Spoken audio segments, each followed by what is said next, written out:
hard day at the office? Backache from bending over a hot stove all day? Want to get away from it all? We offer you Escape.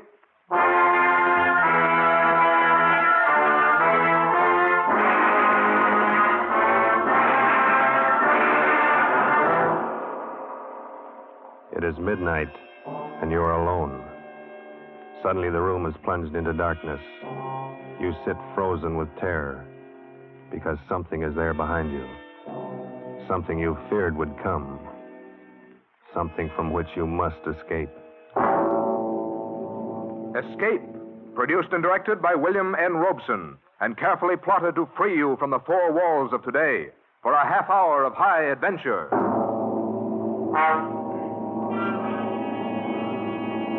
Tonight, we escape to London and a world made strange and terrifying by the workings of an ancient barbaric curse, as Montague R. James tells it in his weird story, Casting the Runes.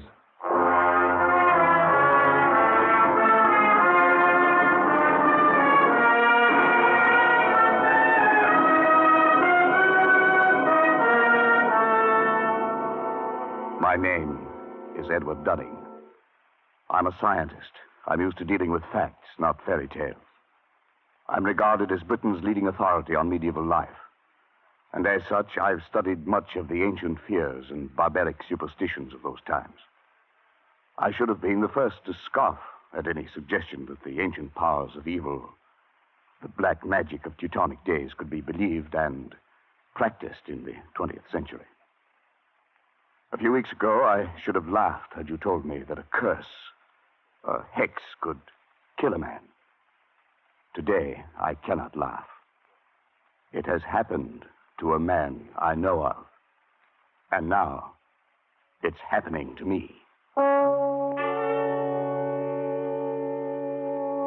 My first presentiment of danger came on that day a few weeks ago when I dropped in to see Alfred Smythe, Secretary of the National Science Association, and found him in a state of irritation. Blast it all, Dunning. I almost wish you hadn't been so brutally honest in your report on that Carswell paper. Why? What's the trouble? Oh, he's such a frightful fellow. He's raising a terrible row. You mean Carswell himself? Yes, it's bad enough a vicious charlatan like that calling himself a scientist. But now he's taking all his vindictiveness out on me. Sorry, old chap. It's really me he'd like to get at. As a matter of fact, that's just what his last letter was about. He wants to know what supposed authority wrote the report rejecting his paper. You didn't give him my name. Heavens, no. As a matter of fact, Dunning, I haven't and I won't, and for a very special reason. Call it silly, call it crazy, call it what you will. I have an uncanny feeling about that man Carswell. Why? Do you know anything about him? Nothing. I've never seen him. I only know that he wrote a paper called The Truth of Alchemy. It was hopeless. Precisely. And why was it hopeless? Well, besides being abominably written, it was supposed to prove that alchemy, black magic, and such rot actually exists. I think the man really believes it. Undoubtedly he does, and that's what I mean. He lives in an isolated old house in Warwickshire. He's rarely seen elsewhere, and in his whole career he's written only two things. This paper and a history of witchcraft published 10 years ago. Yes, of course. I remember now. So that's the man. Yes, and that book was even worse than this paper. The man has a warped mind. I'm sure he's tried every unhealthy experiment in alchemy, witchcraft, and black magic. There's no telling to what lengths of vindictiveness a man like that might go. Well, it does sound a bit queer, but... Not queer, Dunning. Evil. Oh, come. Man has a right to believe what he likes. He has a right to be angry with me. Here I've glibly scoffed at the man's life's work. Well, perhaps I'm being overly suspicious and imaginative, but I think there's more than anger involved here, Edward. This may sound fantastic to you, but, well, John Harrington wrote the report condemning that witchcraft book of Carswell's 10 years ago. 3 months later, Harrington was dead. But, Alfred, what's the connection? Harrington died under very peculiar circumstances. He was walking home alone late one night, and suddenly he screamed, broke into a run, lost his hat and stick, and climbed up a tree. A dead branch gave way. He fell and broke his neck. No one's ever been able to explain why it happened. Come now, Alfred. Surely you're not suggesting... I don't know what I'm suggesting. I only know that after he reviewed Carswell's book, John Harrington didn't have a moment's peace. Now, you've written an unfavorable review of this paper. If I were you, I should keep that fact well hidden. Oh, Alfred. Well, that's ridiculous.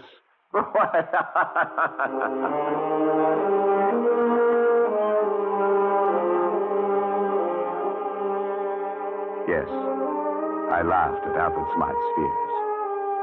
How could I have known then that I was to feel the same terror, the same agonized fear which gripped the heart of John Harrington as he crouched, panting, on the branch of a tree, with another moment or two of life, while beneath him the thing came closer and closer. I'd almost forgotten the incident when, a few nights later, I was riding home on a late train. I was half drowsing in my seat, barely keeping awake by looking idly at the car card advertisements. The man directly opposite me must have been doing the same, because suddenly I heard him say, Here now, what can that one be advertising? I followed his eyes to the window beside my head. What I saw brought me bolt upright in my seat. In memory of John Harrington, died September 18th, 1937, by falling from a tree. 3 months were allowed. Blimey, what do you say that means, sir? Well, I don't know. But I did know. Smythe had been right. The affair with Carswell was not over, but only begun.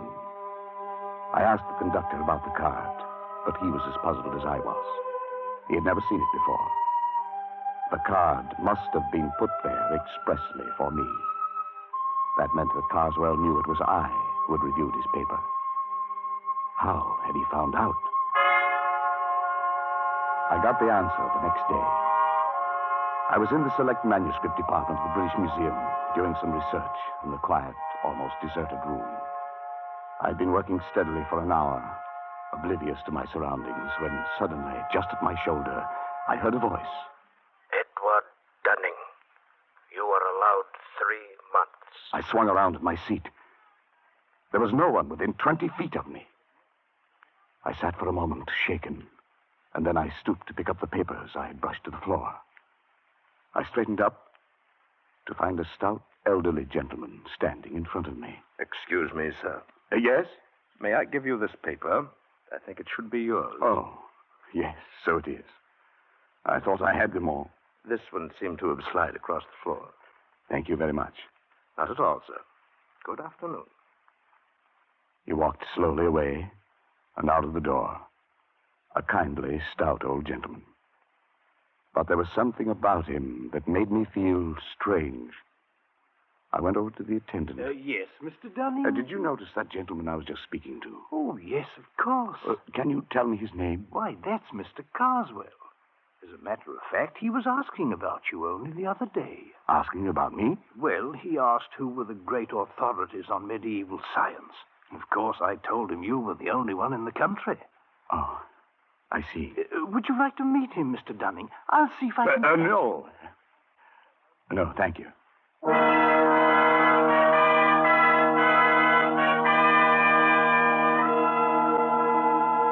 It was as simple as that. Now Carswell knew. What would be his next move? What was I to expect? I reached home at dusk, and trouble stood on my doorstep in the long face and stooped form of my family doctor. I've had to upset your household arrangements, I'm sorry to say, Dunning. I've had to send both your servants to hospital. But what happened? Something like ptomaine poisoning, I should think. It's nothing serious. Well, what could have caused it? Well, that's the rather odd thing. They tell me they bought some shellfish from a hawker and headed for lunch. I've made inquiries, but I can't find that a hawker called at any other house on this street.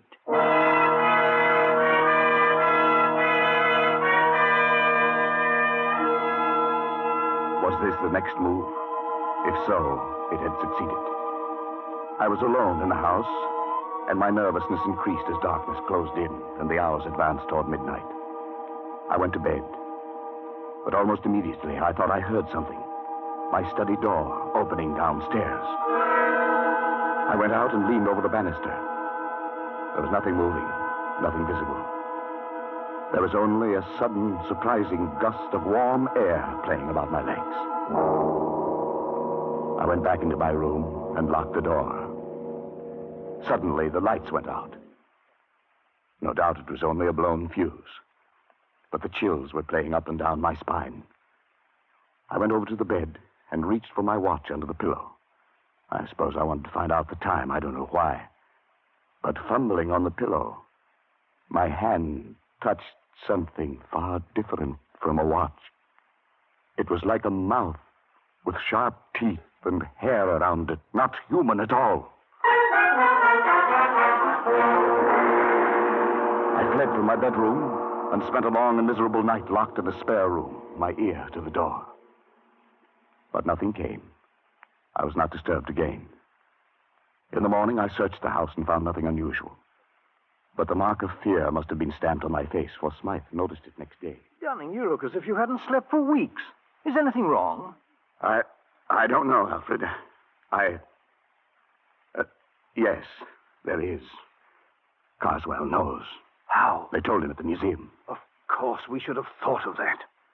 Has anything happened yet? I don't know. It's too fantastic. It's probably my mind, hypnotic suggestion or something, but like that man Harrington, I have 3 months left. Edward. Must have been hearing things. I'm all on edge. I don't know what to think. John Harrington had a brother, Henry. Perhaps I'd better get you in touch with him. He might know more about this man, Carswell. Yes, do it. And quickly. 3 months is not a lot of time.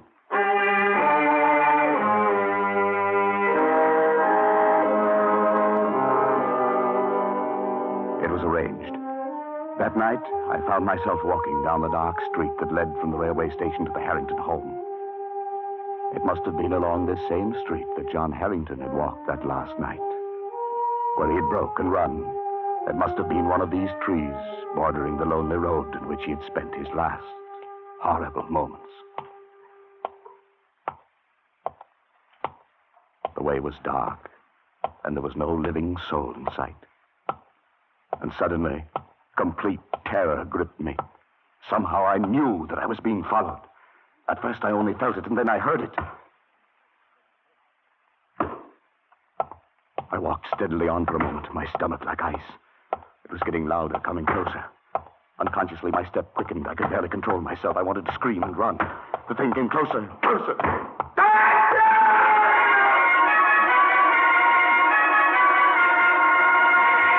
I confess, I broke and ran madly for my life. I was at a little side street. I turned down it, doubling back toward the railway station. I thought I would never make it.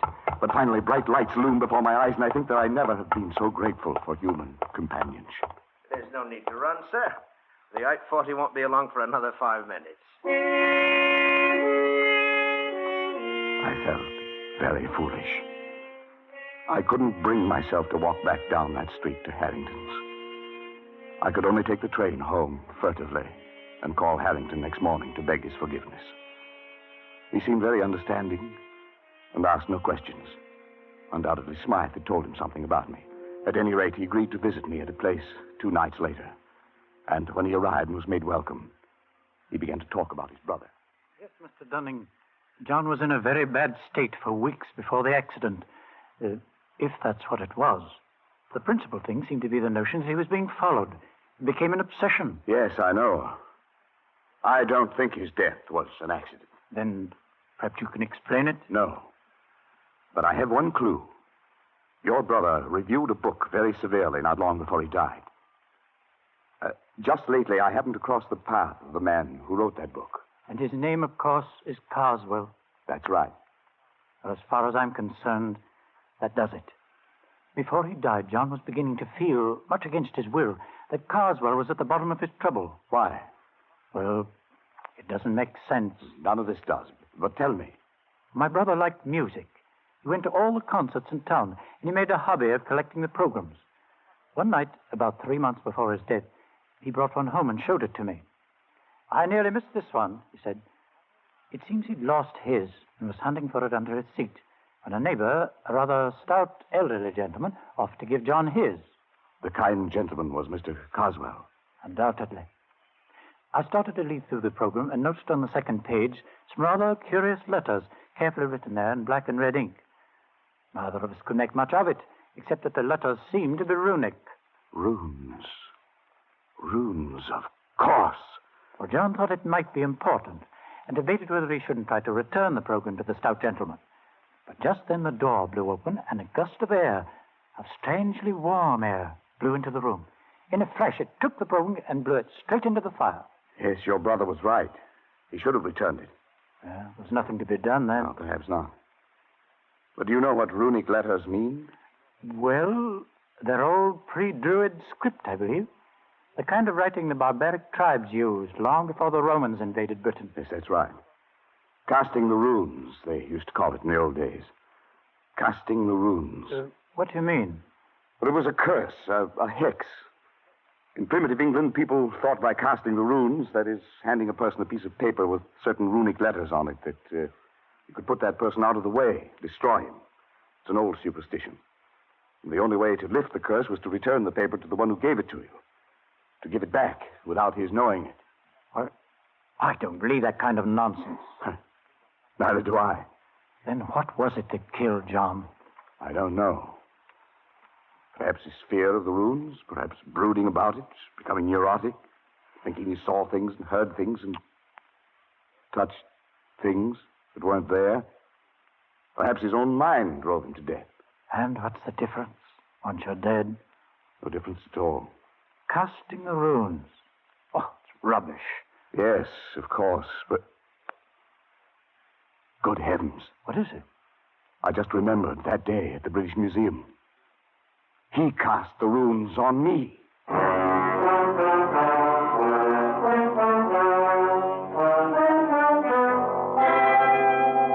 I went swiftly to the writing table, Harrington close behind me.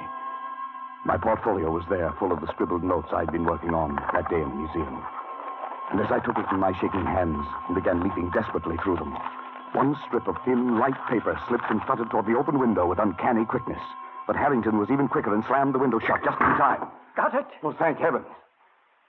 If it were lost or destroyed, like your brother's... Then you wouldn't be able to return it to Mr. Carswell. Yes. Look at it. It's identical with the one John got. I looked at the flimsy paper. The characters, carefully traced in red and black, were runes, all right. That ancient language used by the Aborigines of prehistoric Britain. I couldn't decipher them. But as Harrington and I stood looking into each other's eyes, each of us could read the other's thoughts. Science or not, 20th century or not, this sheet of foolscap spells death for its possessor. It spells death for you. It must be returned. Yes, I know. It must go back in such a way that he doesn't know he's received it. That means we can't simply mail it. No, we can't. We must do it personally. That'll take doing. Well, he knows you by sight, doesn't he? Yes. You must shave your beard. It'll alter your appearance. He might strike any time. I have 3 months, as what the warning said. We've got to make good on this Dunning. I've searched 10 years for my brother's murderer, and now he must not escape.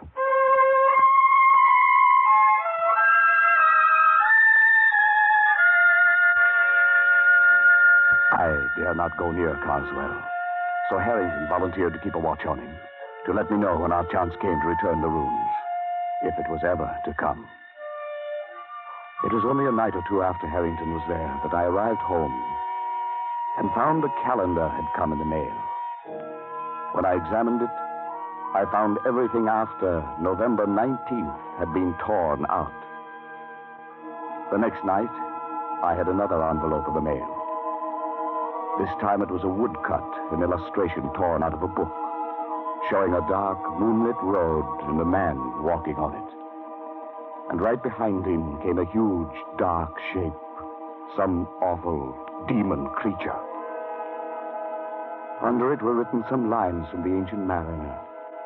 And as I sat alone and read them aloud, I felt that now familiar gust of warm air playing about my legs. The man walks on and turns no more his head, because he knows a frightful fiend doth close behind him tread.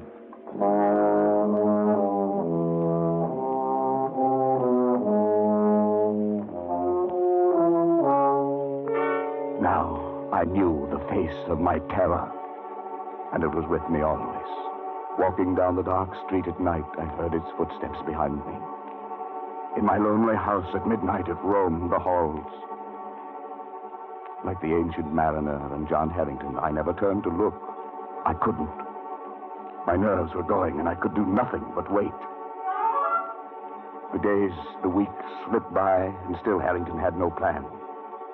I checked off the days on the calendar Carswell had sent. Now there were 8 days remaining, then 6, then 3, 2, 1. It was the evening of the 18th. My last day on Earth was to begin at midnight. I was sitting alone in my living room, bathed in perspiration, fighting to keep my nerves in check. Suddenly, I felt that warm gust of air. I listened. There were soft footsteps. A shadow seemed to cross the hall door. And then the footsteps blended into a loud banging. No, not yet! I still got 1 day more! Not yet! Denning, it's me. Oh, thank heaven. Harry. What's the matter, man? What is it? It was you knocking on the door. Your footsteps. Yes, of course. Oh, thank heaven. I thought I... Look, man, you've got to pull yourself together. It's tonight we have our chance. What chance? Carswell leaves Victoria Station by boat train tonight at 10. I'll get on with him there. You take the car I brought and drive to Croydon. Get on the train there. And be sure to bring the paper. Yes, I have it. You've shaved already. Good. Everything depends on his not recognizing you. It's Harrington. Suppose he changes his mind. Suppose he doesn't take that trip. My time runs out tomorrow. He'll be there, and you'll do it. You'll do it well. You've got to.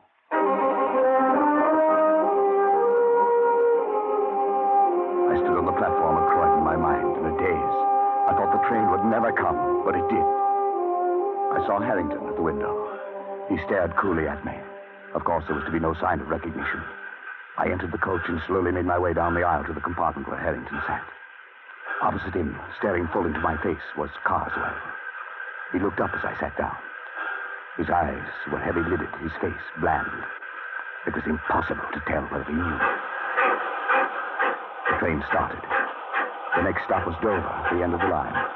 My last chance. It was time to cast the rules.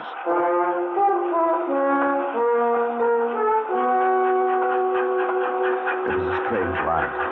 Carswell and I seated face to face, staring into each other's eyes. Harrington off to the side, pulling at his face with twitching fingers. If I could have only had a few whispered moments with him to plan our strategy, but that was impossible. The moments dragged tortuously. No one moved. Then, suddenly, Carswell leaned forward.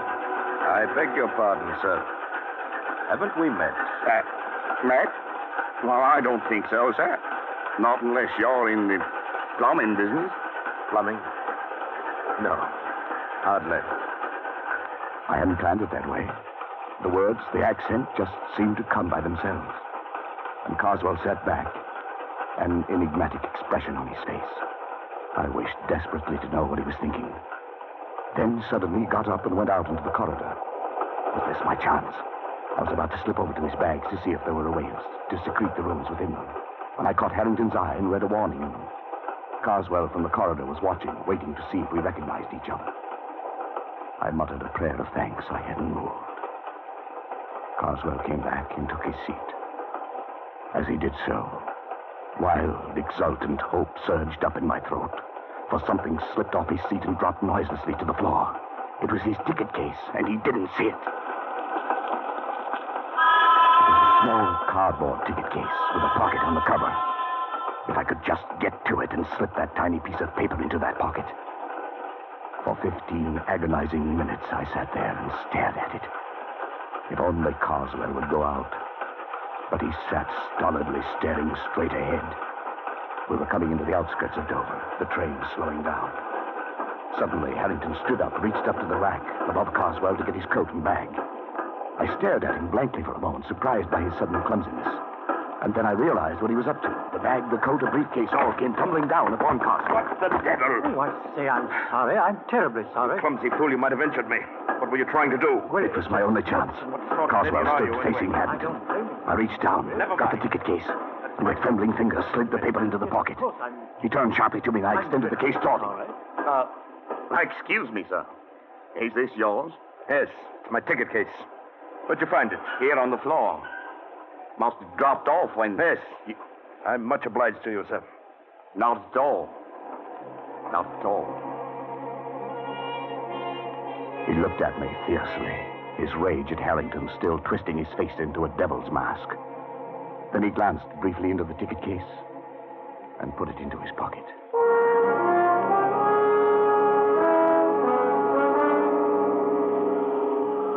On the railway pier at Dover, Harrington and I followed a few steps behind Carswell. I felt like I might faint. Carswell went straight to the gangway of the boat, and there the purser stopped him. Sir, does your friend have a ticket? My friend? What the devil do you mean? I'm traveling alone. Well, that's funny. I could have sworn there was another gentleman right there beside you, walking just at your elbow. Well, there isn't. And I suggest you see an oculist. Oh, I didn't see. I just felt. Sorry, sir. Must have been your rugs. My mistake. Come on, Dunning. Our job's done.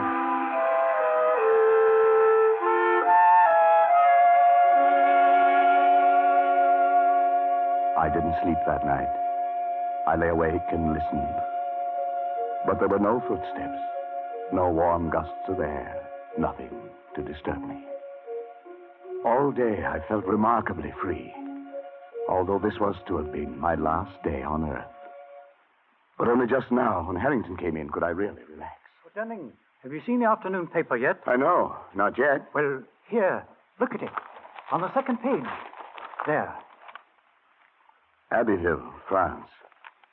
An English traveler examining the front of St. Wolfram's Cathedral today was struck on the head and killed instantly by a stone falling from the scaffolding. A note of mystery was added by the fact that although the cathedral was undergoing repairs, no workman was on the scaffolding at the time of the accident. The traveler was identified by papers found on him as a Mr. Carswell of Warwickshire.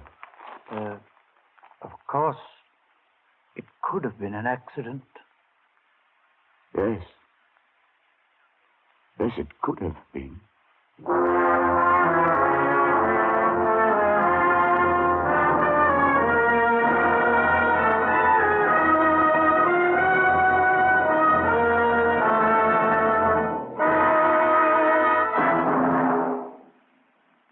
Escape is produced and directed by William N. Robeson, and tonight brought you Casting the Runes by Montague R. James, adapted for radio by Irving Ravitch and John Dunkel, with John McIntyre as Edward Dunning, Jan Wolfe as Harrington, and Bill Conrad as Carswell.